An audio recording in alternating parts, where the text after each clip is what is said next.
The Jim Henson Museum in Leland gives us a rare look at the world-famous Muppets in the town where their creator grew up.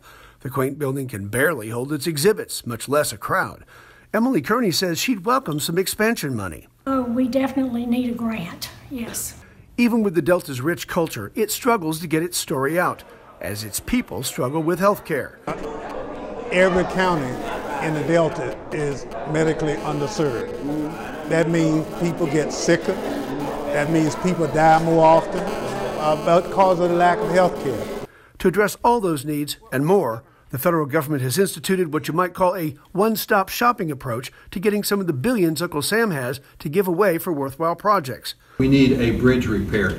In separate meetings in CLARKSDALE and Greenwood, Agriculture Secretary Tom Vilsack, Congressman Bennie Thompson, and White House Representative Susan Rice unveiled the plan to grateful Delta leaders. So there will be rural desk officers in 16 federal agencies: SBA, Commerce, DOT, EPA.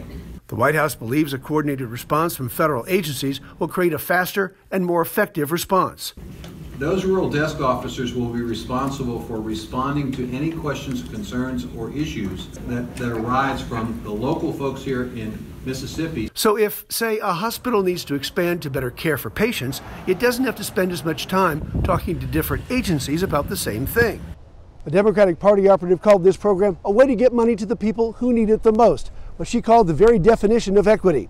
It's hard to argue with that here in the Delta, and getting that money a little easier, say local leaders, is music to their ears. For instance, to kickstart the program, Greenwood LaFleur Hospital got $1 million to help with its Herculean effort to turn storage rooms into intensive care suites during the height of the COVID epidemic. We ended up being able to double our ICU capacity, and we ended up taking care of people from all over North Mississippi, so many counties away.